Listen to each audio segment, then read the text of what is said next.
दोस्तों, क्या आप जानते हैं महाभारत में ऐसी कई राजकुमारियां थीं जिनके अवैध संबंध थे, यानी पति होने के बावजूद इन रानियों ने किसी दूसरे पुरुषों के साथ बनाए थे अवैध संबंध। कौन थी महाभारत काल की रानियां जिन्होंने बनाए थे पराये पुरुषों से संबंध? आइए जानते हैं आज की इस वीडियो में इन्हीं रानियों के बारे में। नंबर 1, सत्यवती। इन रानियों में सबसे पहला नाम आता है महाभारत की एक बहुत ही प्रमुख पात्र मत्स्यगंधा का, जो कि आगे चलकर सत्यवती के नाम से जानी गई। सत्यवती बचपन से ही बेहद खूबसूरत थी, जिस वजह से सत्यवती की खूबसूरती पर राजा शांतनु उन पर मोहित हो गए और उनसे विवाह कर लिया। विवाह के बाद सत्यवती और शांतनु के 2 पुत्र हुए, विचित्रवीर्य और चित्रांगद। लेकिन बहुत ही कम लोग ये जानते हैं कि सत्यवती का एक तीसरा पुत्र भी था और उस पुत्र का नाम व्यास। बता दें कि द्वापर युग में पराशर नाम के ऋषि यमुना पार करने के लिए नाव पर सवार हुए, लेकिन उसी दिन मछुआरे की जगह उसकी पुत्री सत्यवती नाव चला रही थी। सत्यवती शुरुआत से ही देखने में बेहद आकर्षक लगती थी। ऋषि पराशर भी उनकी खूबसूरती को देखकर कायल हो गए और उनसे संबंध बनाने की इच्छा जताई, लेकिन सत्यवती इस बात से साफ इनकार कर देती है और कहती है कि विवाह से पहले संबंध बनाना धर्म के बिल्कुल खिलाफ है। पराशर ऋषि फिर भी नहीं मानते और उससे बार बार प्यार करने का निवेदन करने लगे। आखिरकार सत्यवती उनके साथ संबंध स्थापित करने के लिए मान जाती है, लेकिन उससे पहले सत्यवती ने ऋषि के सामने 3 शर्तें रखी। पहली शर्त ये थी कि उन्हें ऐसा कोई करता न देखे। ऐसे में तुरंत ही पराशर ने उस जगह को एक सुनसान द्वीप में परिवर्तित कर दिया जहाँ पर कोई नहीं था। दूसरी शर्त यह थी कि उनका कुंवारापन कभी किसी भी हाल में भंग नहीं होना चाहिए, जिस पर ऋषि पराशर ने उन्हें वरदान दिया कि संतान के जन्म के बाद उनका कुंवारापन दोबारा पहले जैसा हो जाएगा। और तीसरी शर्त यह थी कि सत्यवती चाहती थी कि उनकी मछली जैसी दुर्गंध एक मनमोहक सुगंध में बदल जाए, जिसके बाद पराशर ऋषि ने अपनी शक्तियों से उस द्वीप के चारों ओर एक सुगंधित वातावरण बना दिया। सभी शर्तों को पूरा होने के बाद सत्यवती और ऋषि पराशर ने नाव में ही संबंध बनाए, जिसके कुछ महीनों बाद सत्यवती को एक पुत्र की प्राप्ति हुई, जिसका नाम कृष्ण देवपायन रखा गया, जो आगे चलकर महर्षि वेद व्यास के नाम से विख्यात हुए। नंबर 2, अंबिका और अंबालिका। सत्यवती से राजा शांतनु के 2 पुत्र हुए, विचित्रवीर्य और चित्रांगद। इन दोनों का विवाह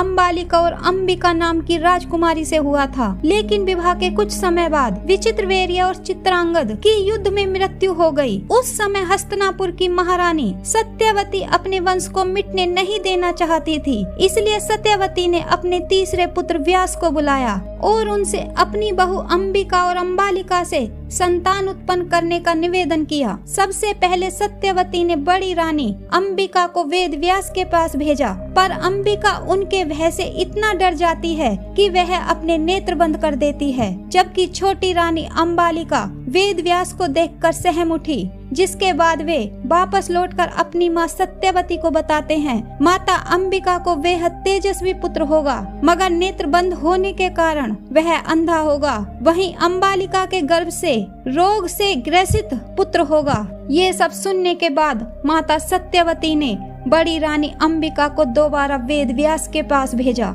लेकिन इस बार बड़ी रानी ने खुद न जाकर अपनी दासी को भेज दिया। दासी बिना किसी संकोच के व्यास के सामने से गुजरी, जिसके बाद व्यास ने अपनी माता सत्यवती को आकर बताया कि इस दासी के गर्भ से एक यजमान पुत्र का जन्म होगा, जिसका नाम विदुर रखा जाएगा। वहीं अंबिका से धृतराष्ट्र और अंबालिका से राजा पांडु का जन्म हुआ। अब बात करते हैं महाराज पांडु की पत्नी कुंती की। जब कुंती कुंवारी थी तब उनके यहाँ एक दुर्वासा ऋषि आए। कुंती ने दुर्वासा ऋषि की खूब सेवा की थी और उनकी सेवा से प्रसन्न होकर दुर्वासा ऋषि ने उनको एक पुत्र प्राप्ति मंत्र दिया था और यह कहा था कि वो इस मंत्र की सहायता से जब चाहें किसी भी देवता का आह्वान करके उनके अंश की प्राप्ति कर सकती हैं। ऐसे में दुर्वासा ऋषि के जाने के बाद राजकुमारी कुंती ने एक दिन मंत्र को परखने के लिए सूर्य देव का स्मरण किया, जिससे महारथी कर्ण का जन्म हुआ। लेकिन जब राजकुमारी कुंती कुंवारी थी, इसलिए उन्होंने लोक लज्जा के डर से अपने ही पुत्र कर्ण को एक बक्से में रखकर नदी में बहा दिया। आगे चलकर कुंती की शादी महाराज पांडु से होती है। शादी के बाद जब कुंती को यह पता चलता है कि एक ऋषि के श्राप के कारण उनके पति महाराज पांडु को संतान नहीं हो सकती है, जिसके बाद कुंती ने महाराज पांडु की आज्ञा से दुर्वासा ऋषि द्वारा दिए गए मंत्र की सहायता से पवन देव और इंद्रदेव से गर्भ धारण किया, जिससे उनके 3 पुत्र हुए, जो आगे चलकर युधिष्ठिर, भीम और अर्जुन कहलाए।